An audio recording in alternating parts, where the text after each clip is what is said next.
Oh, that's a good question. Our competitors are going to be sharper. They're going to be better competitors. But that's good too, because that keeps us on our toes. It's a new way of thinking about branding. I think some will say it's an old way, but we've always tried to, think of new ideas. I had studied about 70 different methods of creating ideas, and that's what I taught in these 2 days workshops, which are still ongoing. I don't know if it's relevant, but I have another book that is halfway finished, more than halfway finished, and that's on the history of Hanoi. It begins from mythology and it continues up to the 1930s, which I think is a very interesting period of time in the history of Hanoi. And so I want to get back working on that. So previously we talked about the book series, right? The series of 3. So it might be a very long process of writing, right? So you also not alone, but you have your team on your back. So how did they support you during the writing process? Oh, they're supporting me a lot in developing proofreading and those sort of things. But they help me even more in the collaboration in the day-to-day way that we are working and the day-to-day way that we are developing new ideas. Some of the new concepts that we develop are from me, and they're just insights that I have from my own thinking and from studying, and my own interaction with Vietnamese companies, which are different than they are in the United States. And some of them are insights that my team has in their day-to-day working. And some of them come from jointly from when we have a problem working it out with a client. We'll have an insight that no one knows who really contributed. It's in the room and it pops out. So it's very much a team effort. The first book has been published and is very welcomed by the professional community. So there are many of your original models in the books that has been widely learned by a lot of Vietnamese companies. They might be your clients or even your competitors, right? So how do you feel about it? Oh, that's a good question. In the early days, we talked about this a lot because my desire is to share everything I know. On the other hand, my professional career is with others, and we are in competition with many other design firms and branding firms and advertising agencies and so forth. And we all decided that this was a good thing to do. That my primary goal is to help Vietnamese companies develop their products, their services, to develop overall the economy, because in doing that, the average person in Vietnam is affected by that. They have a better life. So we all thought that it was worthwhile. And yeah, our competitors are going to be sharper. They're going to be better competitors. But that's good too, because that keeps us on our toes. And that stimulates us to have more ideas about how we can do things better. So altogether, I think it's not only the right thing to do, but a smart thing to do. So we share a better community and better competition. Right? Yeah. I think that the book series, there's one thing that I want to share to our audience, that the book series will mark your 30-year working in Vietnam. Am I correct? So how would you position the product in the branding industry of Vietnam? I really think that this is a milestone. I think that the customary way of developing a brand identity we've kind of maxed it out, and we have to think of something else. We have to think more deeply and more broadly, and that's what we've tried to do in developing this umbrella concept of integrated brand thinking. It's not done yet. It's a new way of thinking about branding. I think some will say it's an old way. Well, we've always tried to, think of new ideas. But this is a more aggressive, a more organized approach in doing that. And we're not done with that. There's still more work to do. So I think this could be very beneficial for not only the Vietnamese business community, but also those branding consultants like ourselves, and helping them. We are very expecting the next book, which is coming in a few months, right? So what else can be expected aside the book series? Well, just something about that book series itself. This book series began with my ideation courses. Aside from the company, I was doing workshops in ideation. These are 2-day intensive workshops teaching methods of having ideas.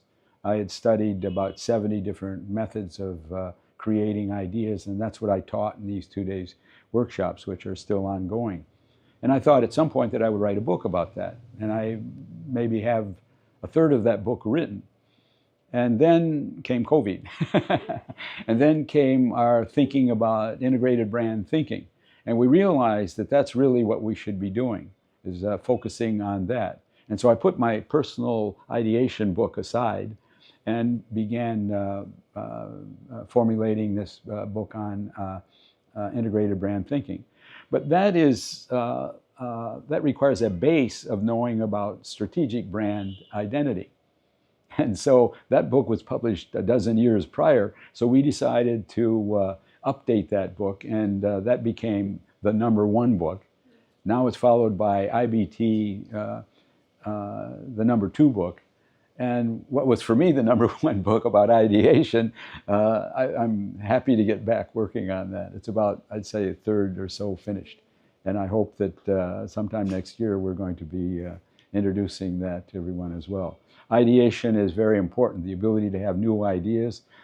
It concerns, of course, branding, it concerns marketing, it concerns a lot of things. The ability to have good ideas is something universal.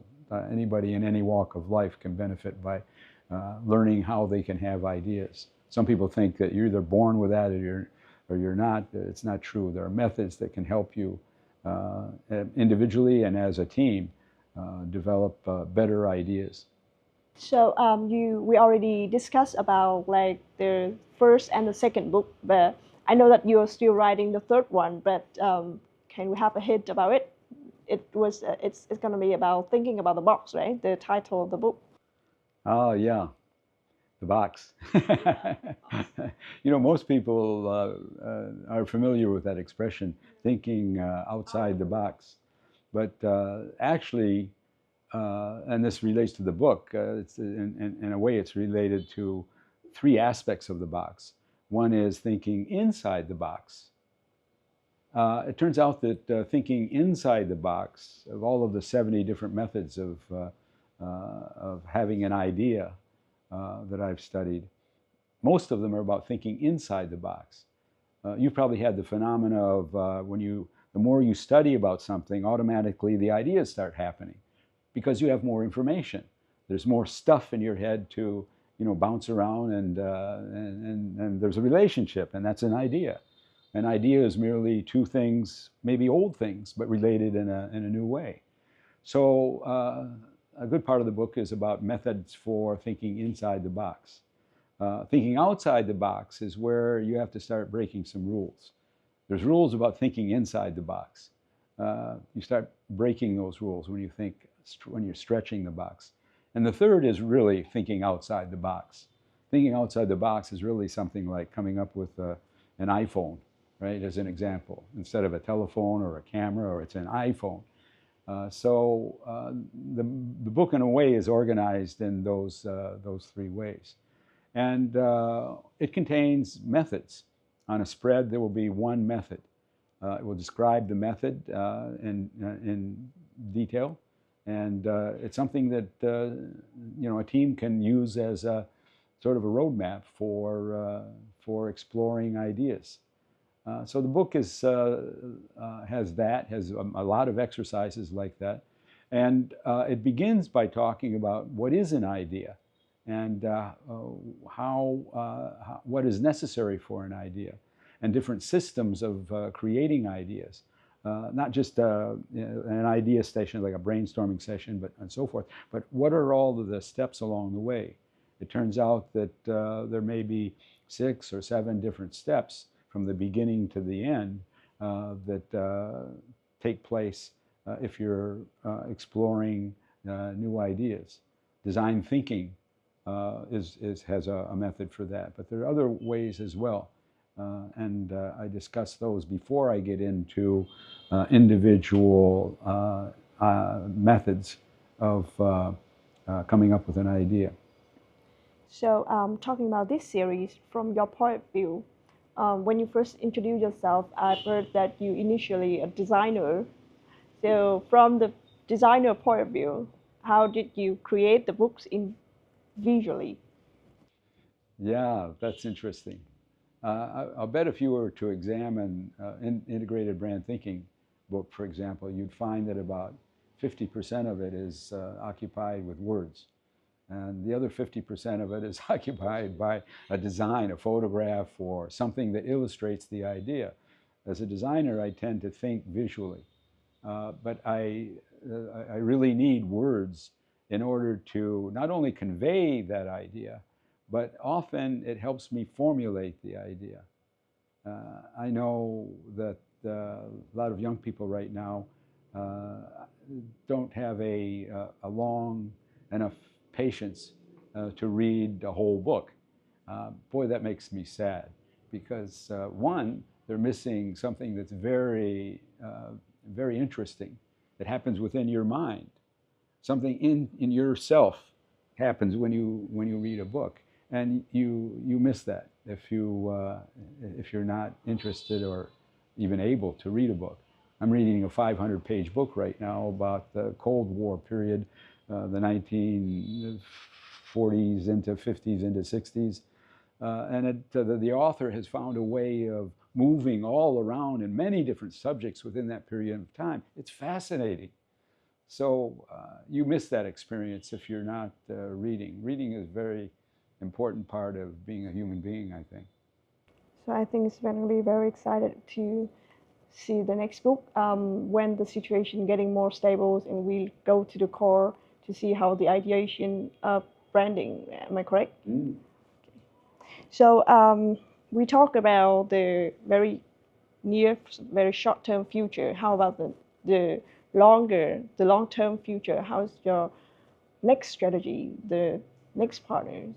Well, my basic interest is what it was 30 years ago.